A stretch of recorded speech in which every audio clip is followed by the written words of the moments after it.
భద్రాద్రి కొత్తగూడెం జిల్లాలో గిరిజన విద్యార్థులకు సాంకేతిక విద్య అందరి ద్రాక్షగా మారింది. జిల్లాలో 5.5 కోట్లతో కట్టిన స్పెషల్ ఐటీఐ బిల్డింగ్ను నిరుపయోగంగా పెట్టారు.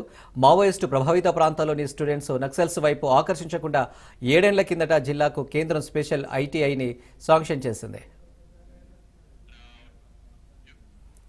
గిరిజన పిల్లలకు టెక్నికల్ ఎడ్యుకేషన్ పూర్తి స్థాయిలో ఫ్రీగా అందించేందుకు స్పెషల్ ఐటీఐ బిల్డింగ్తో పాటు హాస్టల్కు 5.5 కోట్లను కేంద్రం రిలీజ్ చేసింది. చుంచుపల్లి మండలంలో బిల్డింగ్ నిర్మాణ పనులను పంచాయతీరాజ్ ఇంజనీరింగ్ శాఖ ఆధ్వర్యంలో చేపట్టారు. ఏడాదిన్నర కిందట బిల్డింగ్ పూర్తయిన ఇప్పటి వరకు అందుబాటులోకి తీసుకురావడంలో అధికారులు నిర్లక్ష్యం వహిస్తున్నారు.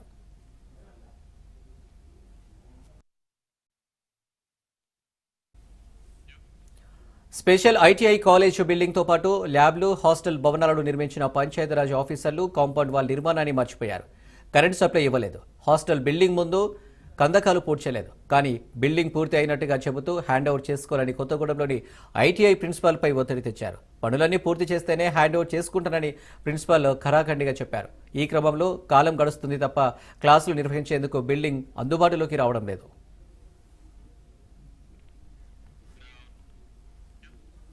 ఫలితంగా కోట్లతో నిర్మించిన బిల్డింగ్లు అసాంఘిక కార్యక్రమాలకు అడ్డగా మారింది. నిత్యం మందుబాబులు అక్కడ సిట్టింగ్ వేస్తున్నారు. ఈ క్రమంలో వెంటనే పెండింగ్ పనులని పూర్తి చేయాలని పలువురు కోరుతున్నారు.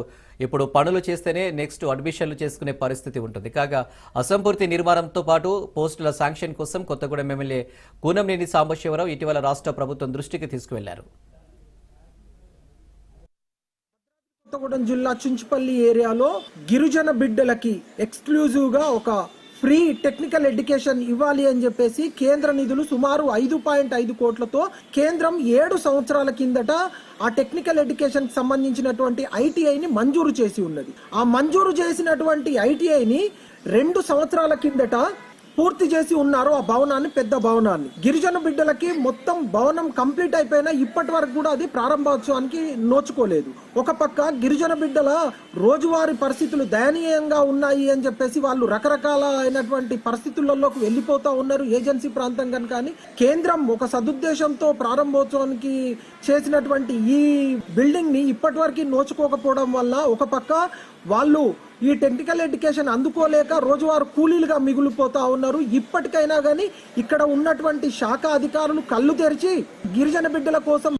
చుంచుపల్లి మండలంలో మనం చూసుకున్నట్టయితే ఏదైతే యువత అంటే ముఖ్యంగా గిరిజన ప్రాంతాల్లో ఉన్నటువంటి యువత నక్సల్స్ వైపు చూడకుండా ఉండేందుకు గాను గిరిజన యువకుల కోసము సుమారు 5.5 కోట్లతోటి ఏదైతే ఐటీఐ నిర్మాణం చేపట్టిందో ఆ నిర్మాణం చేపట్టి 2 సంవత్సరాలు కావస్తున్నా కూడా నేటికి కూడా అక్కడ క్లాసులు చేపట్టకపోవడము, అడ్మిషన్లు ప్రారంభించకపోవడం వల్ల ఏదైతే కోట్ల రూపాయల నిధులు ఉన్నాయో అవి నిరుపయోగంగా ప్రమాదం ఉన్నది. అదే రకంగా మనం చూసుకున్నట్టయితే అడావుడిగా నిర్మాణం అయితే చేసేళ్ళు కొంతమంది అధికారులను, కాంట్రాక్టర్లు కుమ్మక్కయి, కానీ ఇప్పుడు మనం చూసుకున్నట్టయితే చిన్న చిన్న కారణాలు కరెంటు గాని అదేవిధంగా ప్రహరీ గోడ లేదని చెప్పి వాటి భద్రాద్రి కొత్తగూడెం జిల్లాలో ఉన్న మన సుంచుపల్లి మండల కేంద్రంలో ప్రభుత్వ ఐటీఐ కళాశాల నిర్మించడం జరిగింది. కానీ ఆ ఐటీఐ కళాశాల కనీసం పూర్తి స్థాయిలో అది నిర్మించకపోవడం వల్ల విద్యార్థులు అనేక ఇబ్బందులు పడతా ఉన్నారు. కనీసం ఆ ఉన్నటువంటి పరిసరాలలో ఐటీఐ కాలేజ్ ప్రభుత్వ కళాశాల ఏర్పడిందంటే కొంత విద్యార్థులకి అక్కడ ప్రభుత్వ